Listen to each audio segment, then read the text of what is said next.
Good evening to everybody that is watching. Thank you so much for joining in. How's everybody doing? How are you guys? I think I'm halfway to the. There you go. I think that's the way that it has to be. Right there. Thank you. Thank you.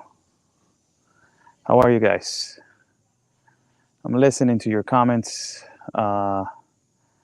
Good evening to every single one. How's everybody doing? I'm Oscar Blue for Border Network News, correspondent for Real America's Voice News and the Wendy Bell Radio Network. Thanks so much for joining in. Share the video, like the video, share the video, and like the video if you guys want to share the video and like the video. It will help a lot if you guys share it and like it. Thank you so much for every single one of you that is joining in. We are in practically in Honduras, and we have traveled through two countries through just basically to broadcast the current situation in our borders in Central America. There was a lot of confusion today with an explanation that I did on an international treaty in Central America. A lot of you guys were really confused, but it's nothing to be confused about. It is these countries are separated from the politics of the United States, and this is how they are handling their borders. There is an international treaty called C as Carlos, A as Arthur, 4, CA4. A lot of you guys did not know about, a lot of you guys did not know about this international treaty, but it is an international treaty between the countries of Nicaragua, Guatemala, Honduras, and El Salvador. These four countries, they are Central America. These countries came into an agreement that basically they can transit freely in through their borders, just showing their identification and going through several inspection points through every country. Today, a lot of people were in shock of this international treaty, and all of us, we got to know that this treaty was signed all the way back to 2006. A lot of people are saying why they don't stop migrants from Nicaragua, why they don't stop migrants from Honduras, the Guatemala government. They can't. It is their right of freedom of transit. The way that the continent of America it is designed, it is that the last country that is next to Mexico, it is Guatemala.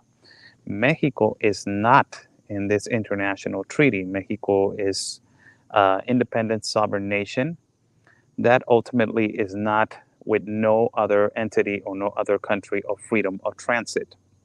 That is why when migrants get to the borders of Mexico, they complain a lot about, the process of migration in our country of Mexico. They complain about the process. They complain about, the lack of of uh, of timing for every for every the lack of timing for every permit. They complain a lot about that. So these countries are free to transit among themselves. A Guatemala citizen can transit all the way to Nicaragua, to El Salvador, to Honduras. An Honduras citizen can transit to whatever of those four countries. So a lot of you guys that you're saying why you're not stopping them, they cannot stop these entities. They cannot stop these entities. Laws are different in other countries. You guys need to understand that every country has their law, every country has their constitution, every country is different. As I'm here in Guatemala and also in Honduras, completely different laws, completely different manage pathways to cross continuous, completely different in terms to how to manage the migrant situation, it is completely different. So the only people that they're not applicable for this international treaty, it is South American countries.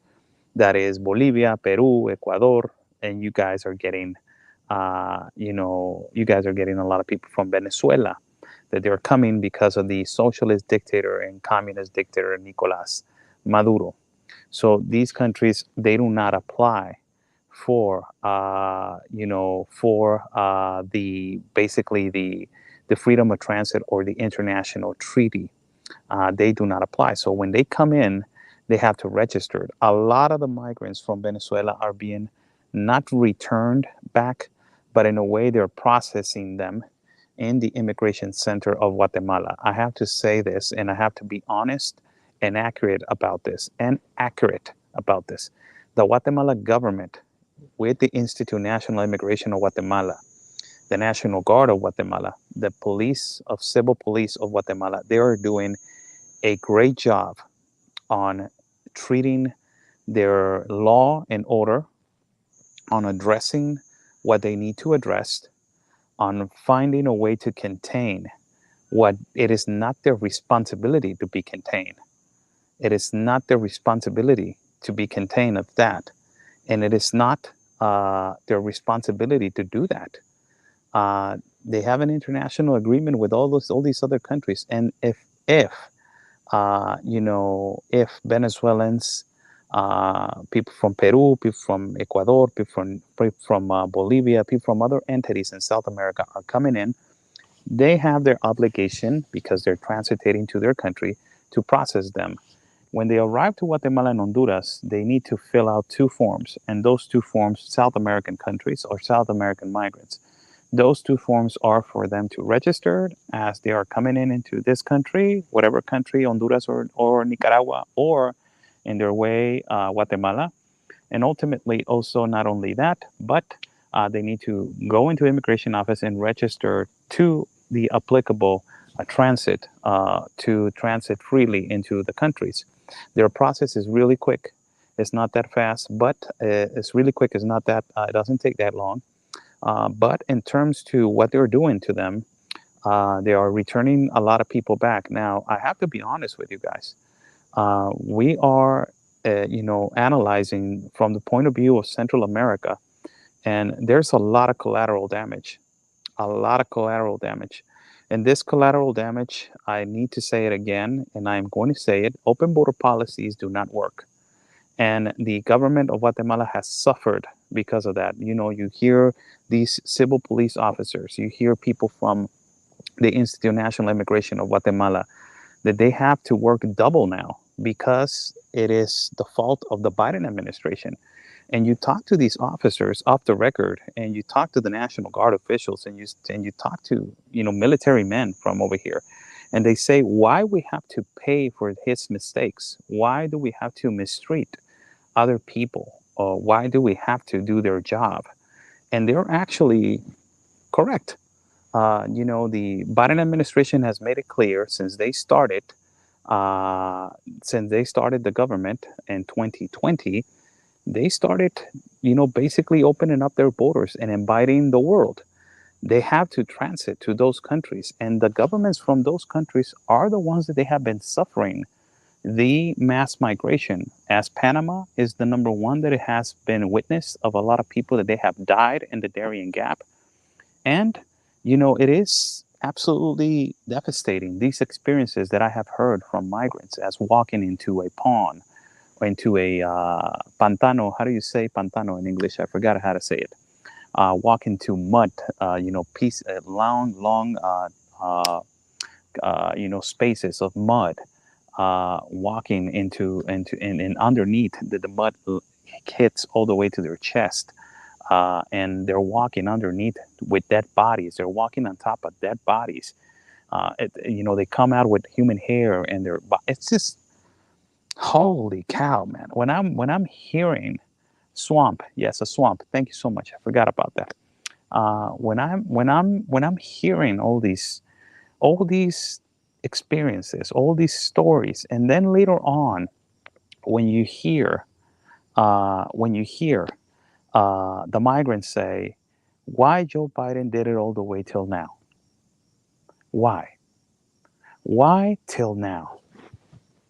And they're saying that. They're actually saying that. They're saying he could have saved a lot of lives, but he opened his mouth and he made it look like everybody was welcome through a non-port of entry. So you have an exodus of people coming and risking their lives, and a lot of them, thousands of them, as the migrants in Guatemala and Honduras are describing, thousands of them have lost their lives going through these particular places. It's a lot of people have lost their lives. It is so sad. A lot of children have lost their lives. This is a serious and a really sensitive topic. And it is a sensitive topic because somebody, as I have asked the migrants, somebody needs to be held accountable. Somebody needs to be responsible for the multiple people that they have died unjustly, looking for a better life, possibly in the wrong way, in the illicit, irregular fashion way, but they don't know other way. The only journey that they knew was that, because it was so promoted by these travel advisors that they are basically, the coyotes nowadays. And these people are the ones that basically are promoting the irregular migration with the help of the Biden open border policies. Every country that has a problem with open borders is going to experience these kind of situations. You have a massive mafia operating in the Darien Gap. Right now, they are closing the boats, the travel boats, the canoes, or whatever you want to call them. That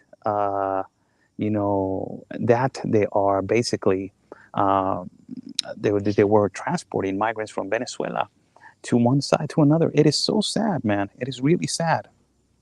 The Biden administration, it is complicit of all this. And the people that they have promoted open borders are complicit. The United Nations, another thing that I think that one of the things that we are doing an analysis over here, it is what the migrants are saying about the United Nations. And it is shocking. As I have done multiple interviews with Latino, networks in Miami and also in some parts of the United States during these days, I have explained to them that the migrants are coming out and being courageous about this and saying, when we get out of the Darien Gap, there's 3 migrant camps as we are transiting through the Darien Gap. The last Darien Gap, Dina, thank you so much for the coffees. Ms. Jerry Lee, thank you so much for the coffees. Buy me a coffee. It's on the bottom link if you guys like to contribute to our travel fund. As you guys, we walk the walk. We don't talk the walk. We walk the walk. So as I'm explaining to you guys, the migrants are coming out and they're saying they're tired. They're exhausted. And they're tired of seeing multiple people die in the jungle. I believe that that is the reason why they are coming out courageously and speaking out of these NGOs. And the biggest NGO, thank you so much, Juan Morent and Anita. Thank you so much for the coffees. Thank you so much. The biggest NGO in the world is the United Nations. And this organization that talks about being humanitarian for the migrants, for saving lives, for protecting their lives, the migrants have come out, and I don't know if you guys have seen videos that I have uploaded in my platform. They have come out and said the United Nations is charging us. Juan Moreno, thank you so much. It's charging us $3 from one migrant camp to get to the migrant camp of the United Nations. This is how they explained. When you get to the migrant camp of the United Nations, you have to pay $3 to get there. It is a whole humanitarian business, trafficking business to the fullest extent. You get these private buses that they're paying a certain amount. So they transport themselves from this camp to the migrant camp in the Darien Gap, outside of the Darien Gap from the United Nations. They get there. And as soon as they get there, it is like a prison. They say that they keep them like in a cage. And you got people in the military ultimately working with the United Nations.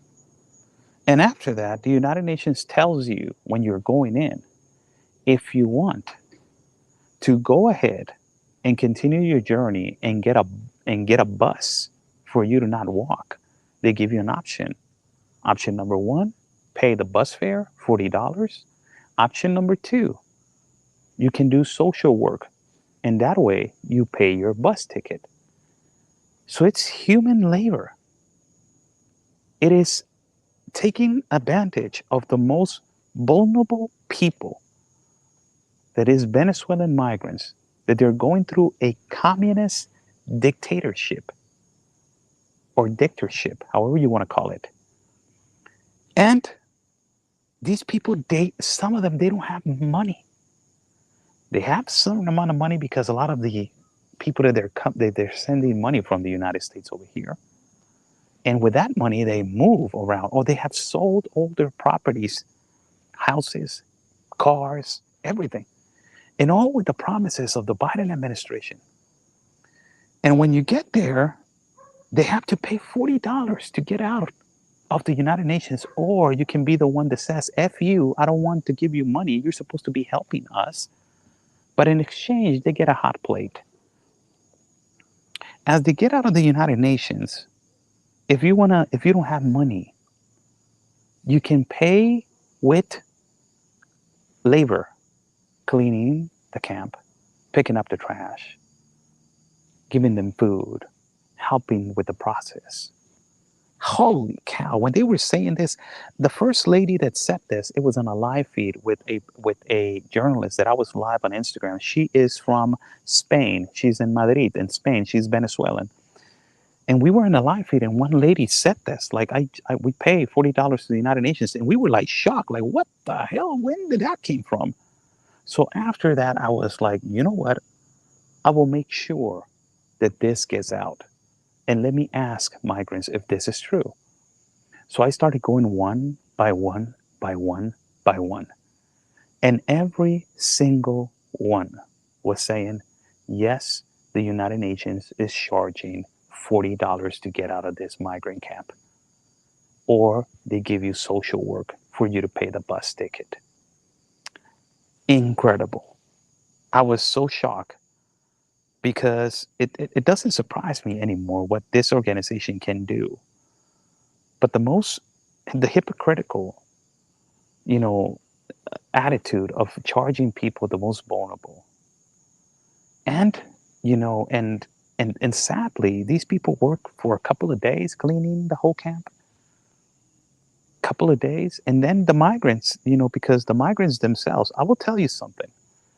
The migrants themselves, they're talking about that their own Venezuelan people ruined this process of migration. They're the ones that they're saying this, not me. They're the ones that they're saying that their own people, because they migrated so irregularly without a plan, without a migration plan. A lot of them, they're saying, how do you want to get out of a country? And you go to another country to migrate and you're asking for money in the streets, or you're risking your child, you're risking your kid. That is not a plan of migration. And one migrant said that is mediocre migration. He said it. I didn't say it. He said it. A lot of them, they're saying that all these camps, they look like a prison from Venezuela. They look like people that they got out of prison of Venezuela. Saying, I talked to two physical sports trainers, physical conditioning sports trainers. These guys are prepared. They studied a career. They prepared. Both of them, they said, I have never been in a place like that in my country. The only route that they told us was that. So we took it. And we've seen a lot. People hang on the trees. People hung on the trees. Kids dying on the river. Women screaming. You actually is the worst nightmare. He described it that when they're sleeping, they cannot even sleep late at night in the jungle because you actually can get bitten by a snake or whatever creature that is out there.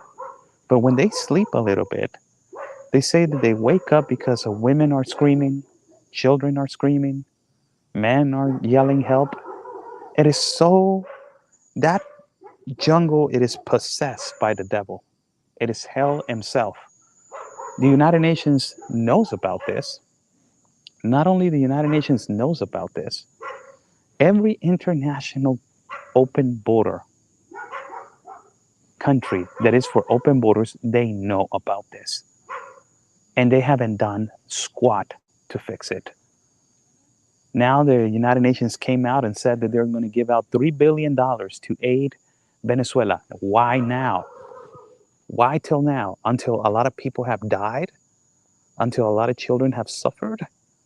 Until a lot of people have already went through the worst situation in their lives and they're psychologically traumatized for the rest of their lives.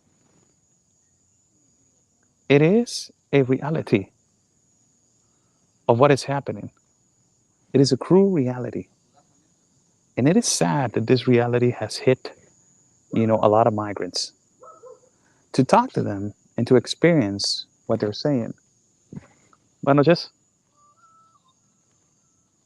Buenas noches. To talk to them and experience what they're saying. It is something that it is, to listen to their experiences, it is really shocking. It leaves you thinking and gets you thinking. The power of open borders, these people that they don't care about humanitarian life, it is so sad to see it. Why does Mexico have open borders? You should ask yourself that question. First, analyze your country. Mexico, if he wants to have open borders, let him be. If they want to have open borders, if they want to have open borders, they can have open borders. What is your concern of that? It is wrong? Yes, it is wrong. It causes a lot of problems. Yes, it causes a lot of problems. It has caused a lot of problems. Yes, it has caused a lot of problems. But it's not Mexico's responsibility to keep people and to contain people because of your president open your mouth. Or is it? We supposed to work for you? Guatemala supposed to work for you? Honduras supposed to work for you? Nicaragua supposed to work for you? El Salvador supposed to work for you? We have sent so much money to them, to those Central American countries. Do you know about, corporate America? How they take advantage almost of 3,000% over here with salaries? Corporate America is over here in Central America. Taco Bell, Pizza Hut, McDonald's, Burger King, Jack in the Box. All these corporate America enterprises that they make out of 3,000% of every human being over here. They make $15 an hour over there in the United States of America, but over here, you pay them $100 a week. Same product, different country. Same product, different country. This is the problem. You incentivize an open border. I will tell you something. As I have talked to the military of Guatemala, give it a like to this video. Share this video, like this video. Guys, we have almost like 300 people. Come on, like the video, share the video. Come on, give it a like. As I was talking to the people of Guatemala, the government of Guatemala, the military of Guatemala, and these military men, patriotic men, they're telling me that they wish that they had a president like Nayib Bukele. Say somebody, no one is forcing them to come here. The freebies are just too tempting. You're provoking a migration. What do you think is going to happen? Analyze that. So let me go back. The military men, everybody's saying that they should have a Nayib Bukele as a president. I felt so much comfort to talk to a lieutenant from the military today. And as I was talking to a lieutenant from the military of Guatemala and a police officer of Honduras, they were telling me that before, they could not even go to El Salvador on this CA-4 international treaty transit. This man has changed completely his country, has given back the security to the citizens. Every military man from Guatemala that I talked to and police officer from Honduras, they said, before we could not even go over there. It was horrible. It was graffiti all over the place. Jefe, buenas noches. Mary Yates, thank you so much. And Ms. Jan, thank you so much. Thank you so much. God bless your dear hearts. We could not even enter the country. We could not even go to that country. It was so difficult. And I have asked all these people, is El Salvador beautiful? And all of them, they say, oh my God, their beaches. It's beautiful. El Salvador is gorgeous. It has so many resources, mineral, natural resources that they, man, my God, oh my God. And it is so important that we notice what he's doing and take an example. Thank you so much, Diva. Thank you so much for the copies. That we take that example of what he's doing. Every military man that I talked to and civil police officer from Guatemala, that it was a lot of them, as you guys saw in the video. Every single one of them, I asked them, did you wish that you had a Bukele in your country? And every single one of them said, hell yes. When I entered Honduras, I asked one of the immigration officers, do you wish that you had a Bukele in your country? And they said, man, we have been waiting for something like that. Bukele has changed that country, has given so much security to their citizens that you don't see caravans exiting from his country. You don't see migrants exiting from El Salvador, transitating. They're staying in their country. Their economy is so fluctuant right now. They have so many jobs. He created so many jobs. First of all, he took the cancer and he's taken the cancer out of that country. That is the MS gang. He said, for me to fix this, I need to bring back the security to my citizens. Why they're migrating, why they're getting out of here? Because they cannot even live, they cannot even work, they get extortion, they don't enjoy their lives going back home. They cannot even go back home to their country, to their homes, from work to their homes. So he started putting all these gang members, taking them in and putting them in prison. He said a video yesterday, a video that it was done, and I want to do a video about it. He talked about these NGOs that they're attacking him because he's putting a lot of these criminals in prison. And he said, a lot of these NGOs are attacking me because they say that I'm inhuman. First, we need to be human, he says, to the people that they get up every day to the 4 o'clock in the morning that they go to work. To the normal average citizen that risks his life every day to go to work. To the taxpayer. To the people that they're trying to do things right. To the students of every school, university, college, high school, junior high school, elementary. To the women that want to go to the store and buy some food. First, we need to protect those. Of course, criminals, he said, they have their humanitarian right. And they are in prison, complying with their sentence, and we're giving them the humanitarian right of still living with the punishment because they have not respected the law. And it is so important. He says, human rights are for the people, that they are the people that they deserve to be respected as human rights. These people did not respect human rights. How are we going to put in the same level, Bukele says, a person that is trying to take away somebody else's life and a person that is trying to go to work in the same category? We cannot do that. Every single officer from Honduras, from Guatemala right now that I'm sitting down right here outside of the hotel, if I ask one citizen right here, do you like Bukele? And every single one of them is going to say, yes, I like him a lot. He's for his countrymen. And he's not letting nobody exile his country on a caravan. He says that he prefers to keep these good people in his country. I believe that Nayib Bukele, it is the best leader possibly in the world, or it's inevitably in the continent. By far, he is the best leader. By far, he's the best leader.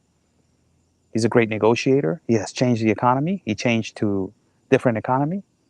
And he approached the United States government to see if he can be collaborating with them. And the Biden administration closed the door.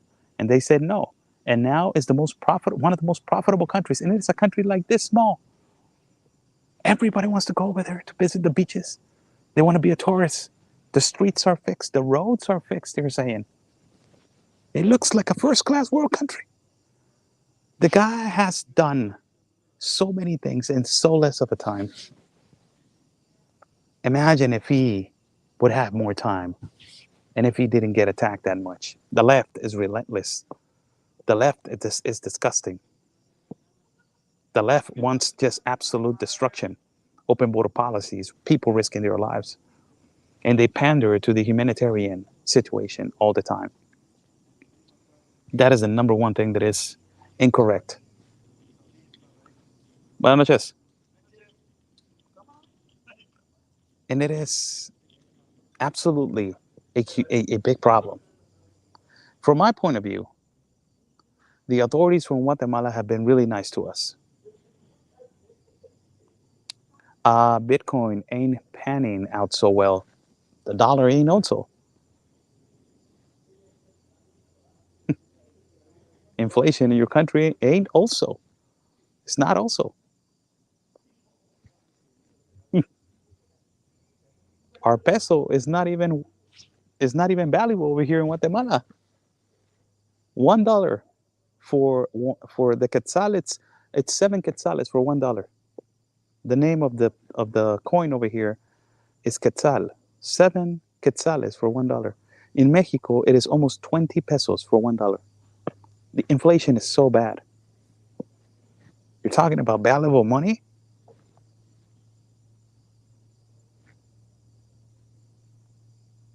He's trying to do his best with what he has and what people have negotiated. I will do whatever it takes to put my country back to where it's supposed to be. I will do whatever it takes. And he's doing whatever it takes. Missy, thank you so much for the copies. Thank you. God bless you. Situation in the analytic point of view. Tomorrow we have a big day also. We're going to a different place. But it is really important tomorrow what I'm going to show you. And it's so important because we're going to expose what this administration of the United States is saying to the world. Lisa, thank you so much for the coffees.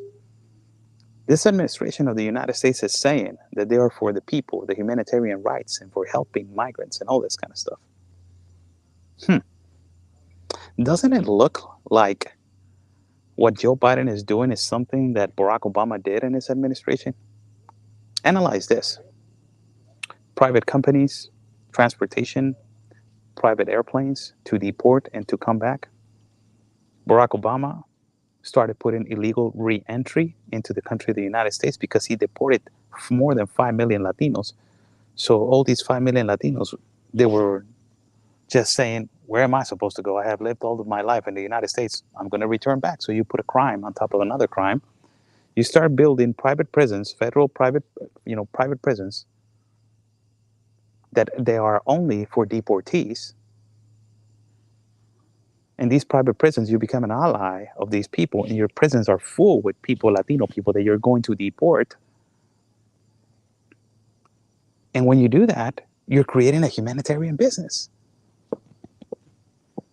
You're deporting and admitting. You're going in, you're going out. Do you know what Biden is doing with the people of Guatemala?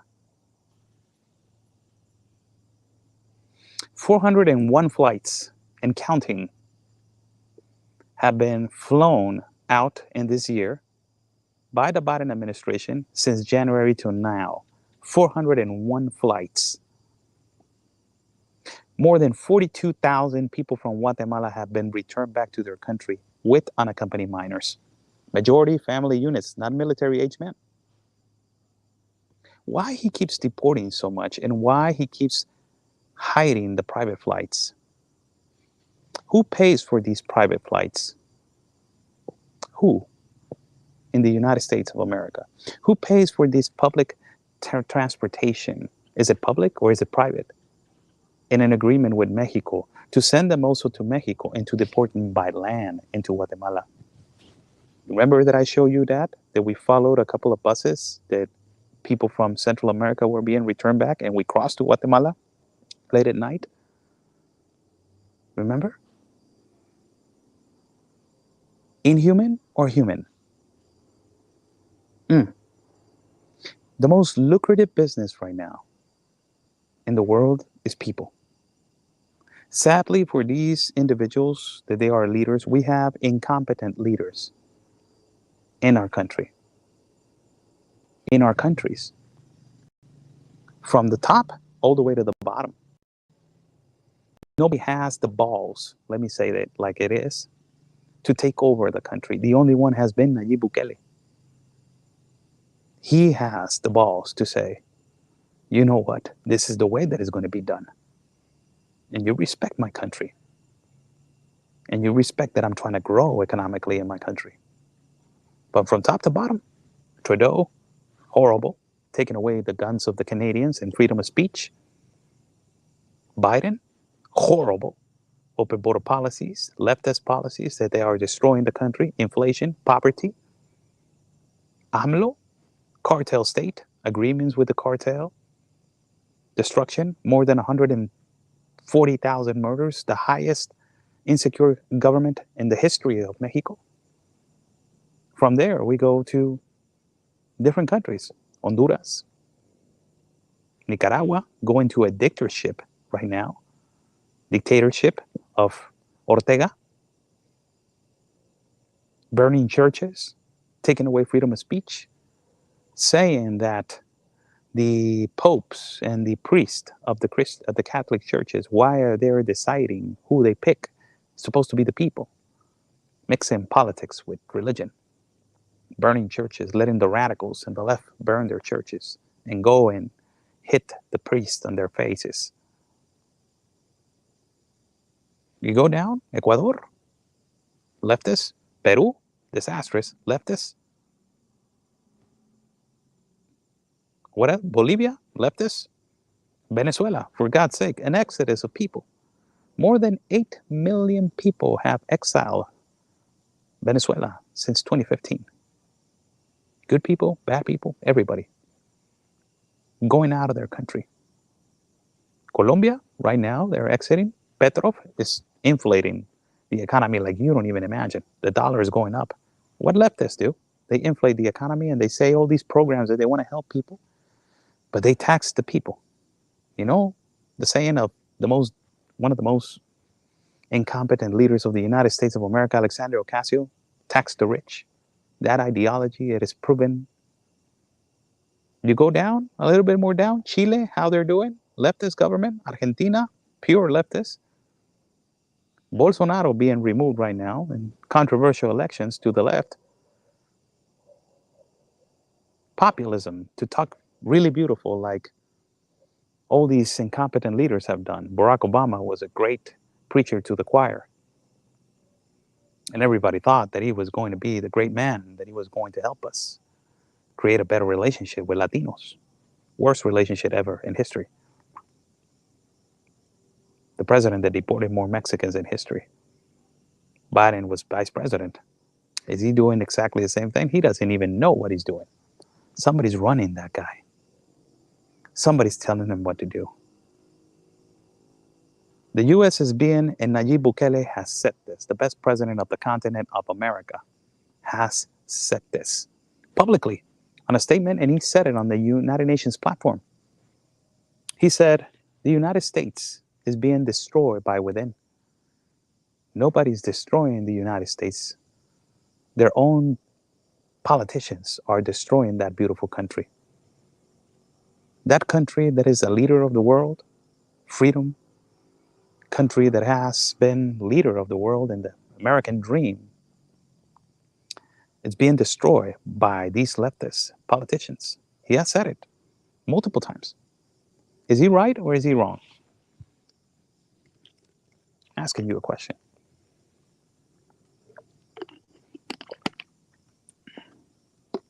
What do you think? Look at the way the United States is growing right now. Focusing right now on the United States. Do you know the average IQ right now on the United States? When it was the highest one in the world. Schools, it is the number one problem in the United States. The educational programs. Every leftist Government ruins educational programs. They want the people to be incompetent, to not know about laws, history. They want the people to not know, to be radical. Remember, read Karl Marx and Engels. To achieve is to divide and to create chaos. They say it. I didn't say it. Read the manifesto. It says it like that. Of course, capitalism has their own problems. Slavery, and sometimes you cannot grow more because a salary is going to keep you like a slave for the rest of your life. But I prefer 1,000,000 times to be like that and to be in a communist country where you actually see an exodus of people from Venezuela, that they're actually yelling for help every time. A lot of migrants are coming in and they're being returned back to an inspection point over here. South American migrants. I have a video that I will be posting later on of people from Afghanistan coming in. These people from Afghanistan, they also crossed the Darien Gap. Amazingly, they achieved it. And it's a family. A lot of families from Afghanistan, they're coming. The world, it's coming. As we have exposed so many times before. As I'm sitting down right now between two countries, I can tell you as a foreigner in a country that is not mine, that is the Guatemala, beautiful country, beautiful. Their structure, it is so geographically not well adjusted. And we were talking to the guy that we are working over here, that he has worked 20 years with an international broadcasting and network journalist company. And he has said, if we have all these minerals, we're rich, but you have the same problem as me. We have corrupt governments. It is not the fault of the military men, servicemen and women, of their corrupt leaders that they take decisions for the people wrongly. It is not, it is not the fault of the United States American people that you have an incompetent leader right now that is putting trash on these young kids in their heads to hate the American flag, to hate a person of color if it is white, to blame him for everything that has happened, racial division, to always protest and say that you're a fascist, that you're a racist, that you're xenophobic, transphobic, homophobic, that you are a fearmonger, that you're a conspiracy theorist, that you're creating hysteria at the border, that you're not woke, that you're a white supremacist, that you're a white imperialist. All these linguistics, they're put now in schools. So when you approach a young kid in the United States of America and you're approaching him to say who was the leader of the independence of the United States of America, some of them, they don't even know. Who was Abraham Lincoln? Some of them, they don't even know. The history of the United States of America is being demolished by these leftist individuals.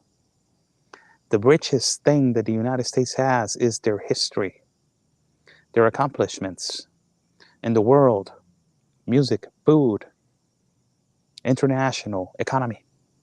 It is being destroyed little by little. They want to become equal as a third world class country. Nobody deserves to be a third world class country. We deserve a better life. We just have bad politicians as leaders. And now people are losing their lives in the Darien Gap consistently. Kids, children, women being raped. Sadly, every day. In this jungle that has become a hell of a jungle. Then everybody, if they go through that jungle, they will see a lot of experiences, listen to a lot of stories. If that jungle could talk, it will be just crying of people. So sad to hear the stories of people, what they have gone through just because there's an open border in the United States. There needs to be people that they're being held accountable for all these multiple suffering that has caused to humanity, all the multiple suffering that has caused to the devastating collateral damage that it has caused to Central and South American governments. They're not obligated to stop this mass migration. Why should they? Because the American Biden administration tells them to do so? Isn't that a little bit?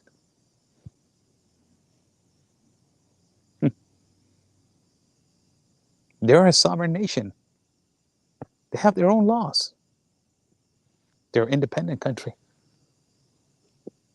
As Americans like to be for law and order, to be for freedom of speech, as other people also want that same treatment. They want law and order. They want the freedom of speech. Look at Nayib Bukele, the president of El Salvador. What is he doing with this country? Beautiful. Nobody has done that. I admire that man so much. I really do. I wish that we would have a man like that governing our country. So young. He's in his 40s. Still, the other day, when this disaster of Julia, I follow him a lot. I suggest that you follow him. Follow him and see how great of a man he is. You know what a leader does? I will tell you in a video that I saw of him, and a little bit, it made me kind of wanted to cry. And I was watching this video, and there's a disaster, a natural disaster that just occurred in El Salvador. Hurricane Julia, something like that. It hit Nicaragua, it hit Honduras, and it hit El Salvador. There was a platoon of National Guard officials of El Salvador in a ground zero area. He went to ground zero with his chief commanders and his lieutenants. And he talked to all the National Guard officials and the military men. 3 military men lost their lives on this disaster, trying to save other people. The 3 military men had families. Look what he did. He came down there. He started telling them, you're the brave man. I cannot do what you do. You deserve better. And I will make myself sure that you have a better salary, an increase on a monthly pay, better equipment. I will make sure that every single one of you gets the respect that they need to be respected. We're changing a country, and it takes a little while. But the most beautiful thing that he did was when he told to every single one of them, he said, I know that you know the military men that they have lost their lives and they had families. He looked to his right side, to his chief leader, lieutenant, whatever he was, and he told them, the children from those families, education paid all the way to college. They're not going to be, I want them in a new home. They're going to get a home. They're not going to be paying no rent. I want them to have everything that they have and everything that they need to move forward, because these heroes have given away their lives for our country, and they deserve that. And that for me was really emotional, because you see a leader in ground zero standing in the middle with jeans and tennis shoes and a shirt and a jacket, simple, and telling his military men, I will protect you. I'm here for that. I will protect the servicemen that they have lost their lives and their families. It is my job and duty to give them what they gave to me, their life. To the 5 military officers that they lost their lives. All of them, their families have now education, homes, and they're going to get a check every month. That's what a leader does. Not have homeless veterans in the streets. Not like the Biden and Obama administration that they deported veterans that they were promised to have documentation. You don't do that. What an example of a leader. Imagine deporting veterans, returning them back. Veterans, not deporting them, returning them back because they don't have the proper documentation. They have served their country in the United States, but they don't have the proper documentation that it was promised. And they took that away from them. The only thing that they had, the honor to be served and to be an American, they took that away from them and they tossed them like they're nobody to the other country. So that angers me so much. These men that they wore their uniform in the army in the United States of America, and they were willing to give their lives, no matter what mistake they made. They were willing to give their lives for you, for every single one. They were willing to go through that PTSD after the war, after whatever they have served. They were willing to do whatever it takes. Lose a hand, lose an arm, lose their lives. And now Obama and Biden deporting them back, returning them back. Shameful. Shameful. I encourage you to follow Nayib Bukele. Follow him. Follow Nayib Bukele. Listen to what he says. Listen to what a kind of leader he is. Listen to him. And be amazed on what still leaders, men, leaders, they're still about. Take charge of their country. He's a businessman. Also, he takes exactly the example of Trump. Remember that Trump was giving away his salary or his monthly pay as a president to educational platforms and schools? Guess what? Nayib Bukele does exactly the same thing. He's a successful businessman. He doesn't have the necessity to be taking over a responsibility of a country. Why should he? He should be traveling the world. But he saw what his country was going through, discussed it. As a patriot, he took over. And his monthly pay as a president, he gives it away to children in poverty, creates programs. Holy moly, man. Amazing human beings. We don't have leaders like that anymore. We only have these leftist leaders that they are for liberal policies. Radical liberal policies. Radical liberal policies. In all these inclusive policies also. Inclusive culture now. Everything needs to be inclusive. Whatever happened to just, how you doing? Nice to meet you. It's not like that anymore. Address me with my pronoun because I see it as an act of violence and disrespect to my persona. Holy moly. Thank you so much for joining in. Sheena wants to know the treaty in Central America. The treaty is called CA-4. CA-4. Look, I'm gonna Google it right now. The treaty is called CA-4. Let me just read it for you. CA-4.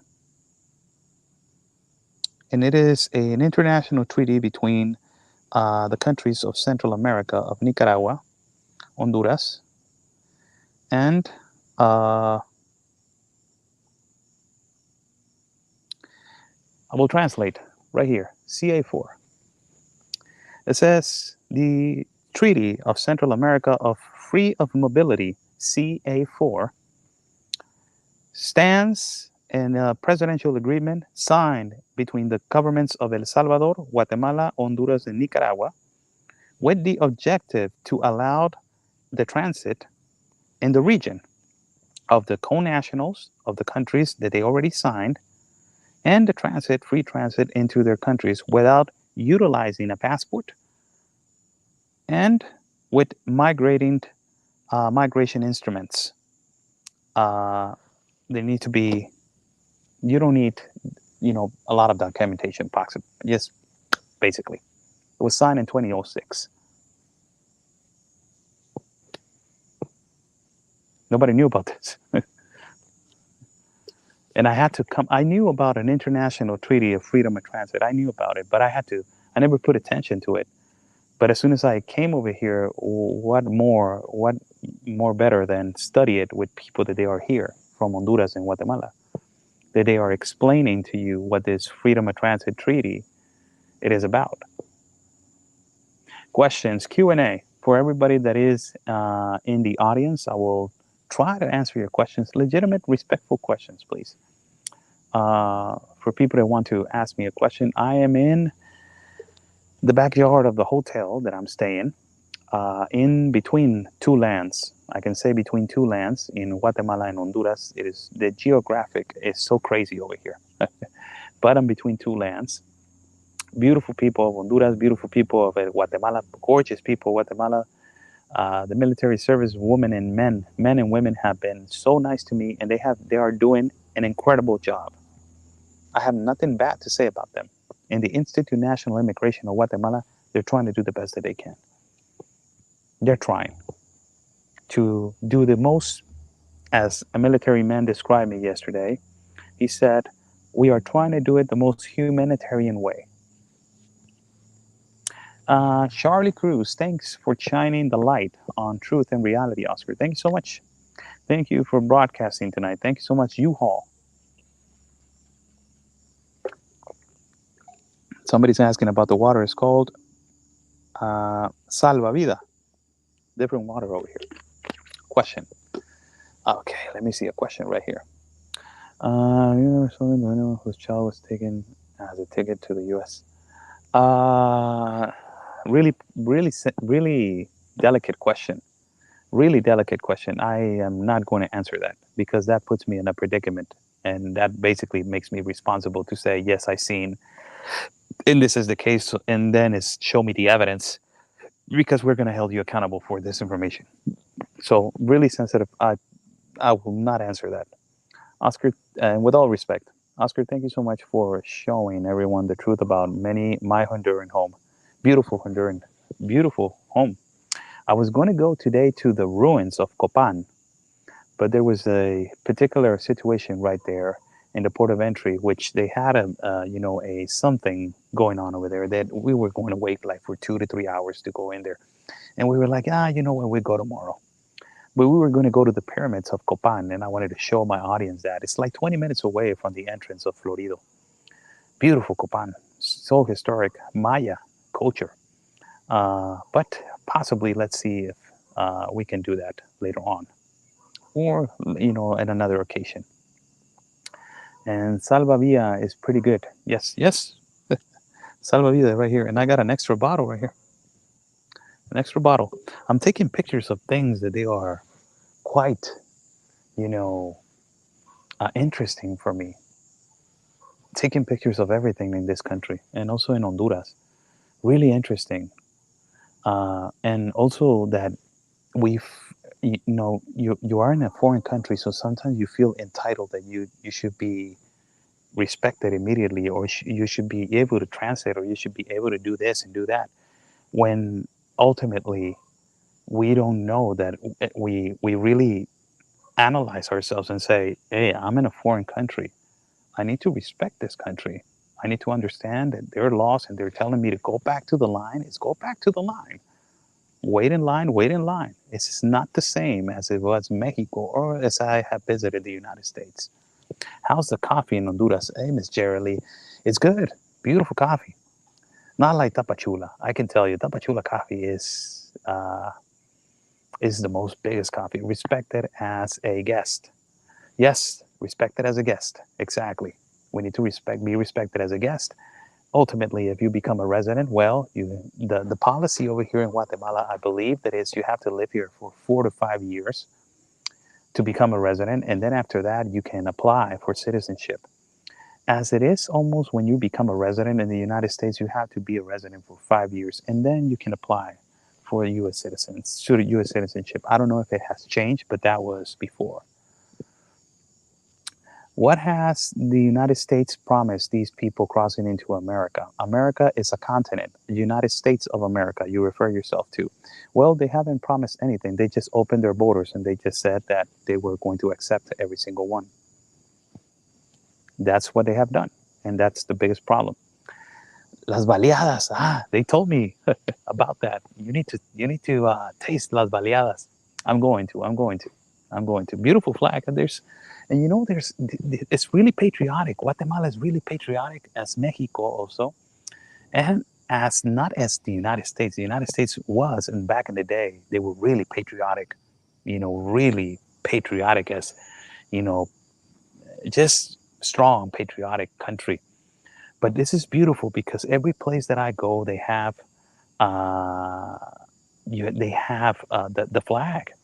It's a beautiful flag, and the history of. I asked the significance of the colors of the flag, and also the significance of the symbol of the flag, and it is really interesting. The national anthem of Guatemala is so peaceful. It is not about war. It's not about searching for war. It's about peace and finding peace to their citizens. And also the Honduras government the significance of their flag is it's so more of peace. It's not a war, it's peace. Yes, tell us about the coffee. Anyone that wants to come to America now is ludicrous. I don't believe in that. Really, I don't. There's a lot of people that are doing their process correctly, documented peacefully with a purpose. So generalizing, populations that they want to do it correctly, there's a lot that you don't know. A lot of people that they go and apply for a tourist visa, a lot of people that they're applying for residence, a lot of people that they are given a work visa. You got the farmers that they're entering the United States of America, that they are on the Bracero program, that they're going to the United States of America, going in legally. So don't generalize just because of what is happening to your country. Questions? And a lot of people have gone, the legal way. They mean because of leftism. Yes, you're correct. If that is the reason why, yes, it's because of these leftist policies. There's no other way.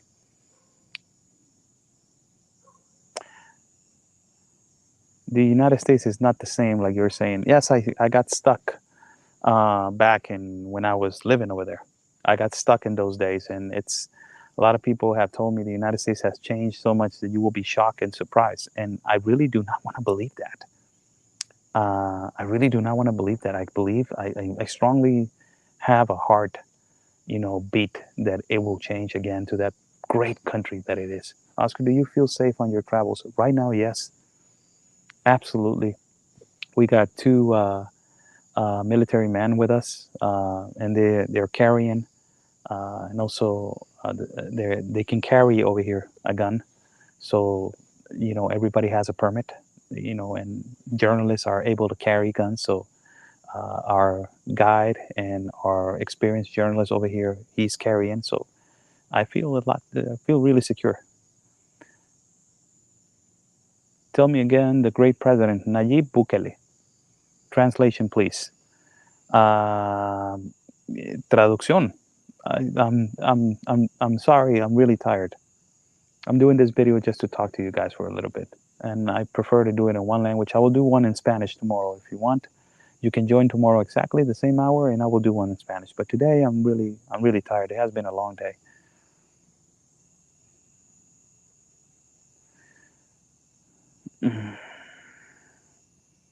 I don't agree with that, Mark Koniec. It's debatable. I respect your opinion, sir. Let's keep it like that.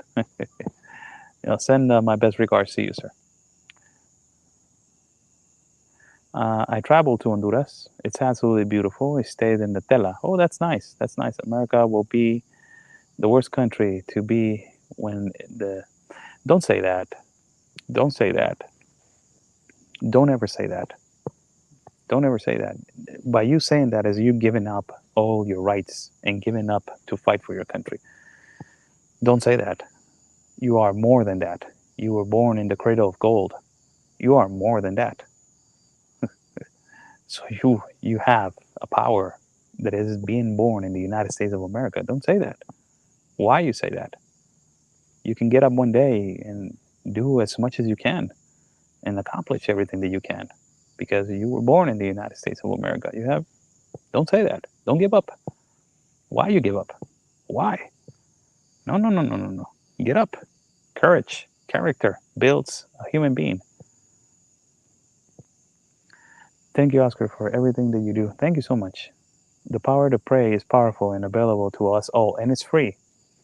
It's free to pray. Every day you can pray. Jesus told you to pray Jesus prayed on a rock. Not necessarily you got to go to a gathering. You got to go to a church.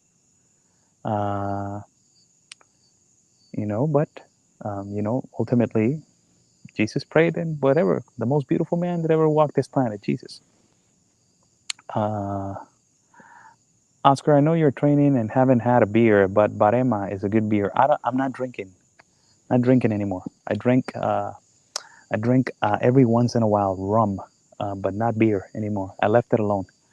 It's been quite some time now. It's been like 6 months, 7 months. Stopped drinking beer. It's, it blows you up. And I started training and really dedicating myself to lose that amount of weight. Training hard. I feel really strong at my age of 41. Lost 24 kilos now. 24, and I plan to stay there. And I feel great.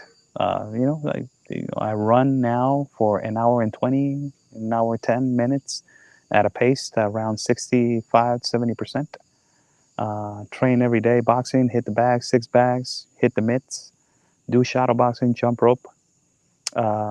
Saturdays and Sundays, run with my dog, run with my son, go walk at the beach, take care of my food that I'm eating on a day-to-day basis. I'm trying to make that change, to put an example to people that, unhealthy food, every once in a while, it's good for you. Nobody is telling you not to eat a burger or eat a hot dog or eat a pizza.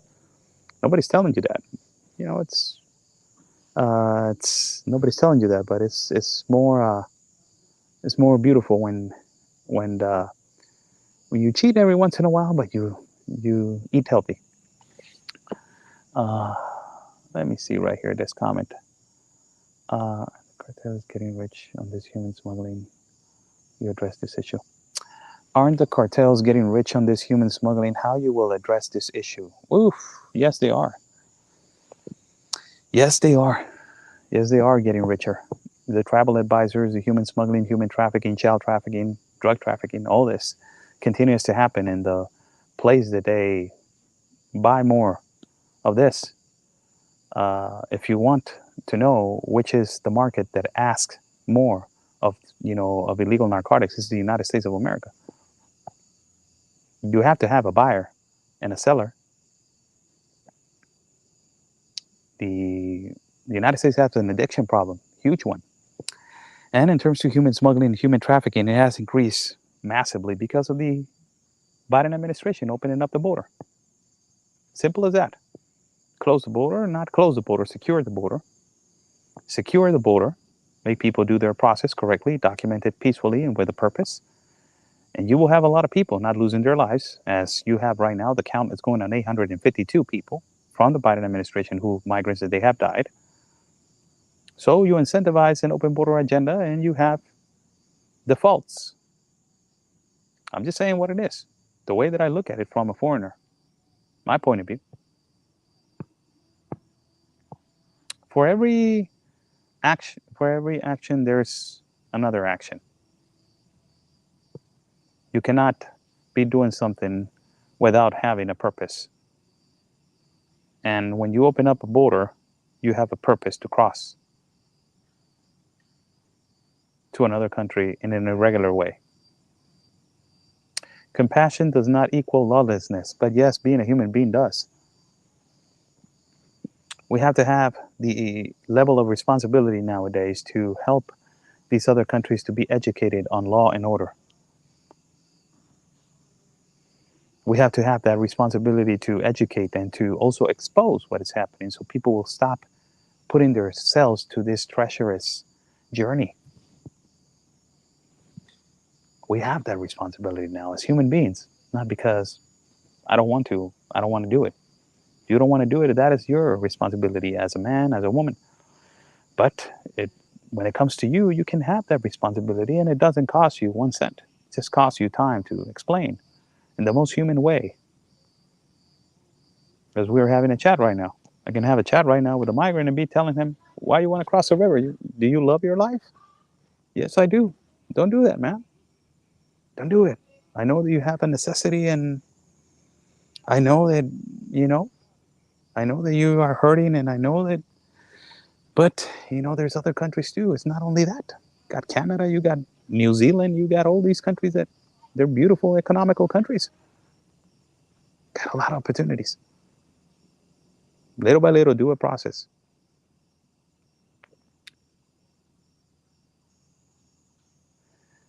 Thank you so much for joining in. 1 hour and 9 minutes.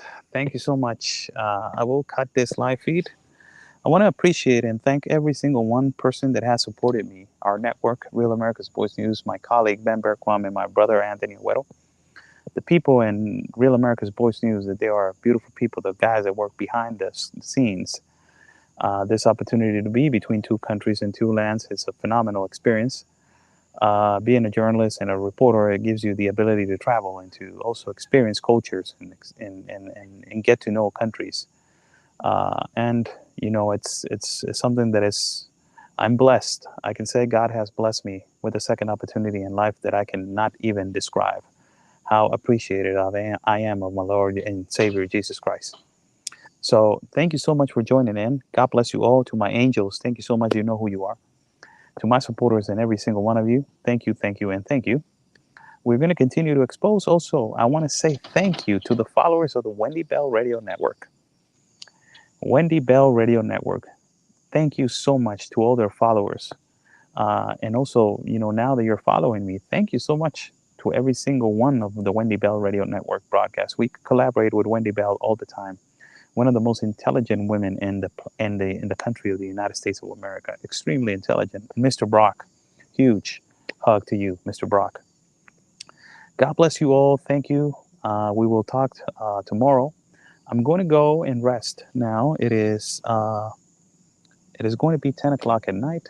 I think that a good shower and going to sleep will be a great night for us to rest. So, water. If it was, what is it, a year ago, I would be drinking a beer right now. But we're drinking water. God bless you all. Stay safe. Like we always say, people, peace and love. Because always your country's first. God bless.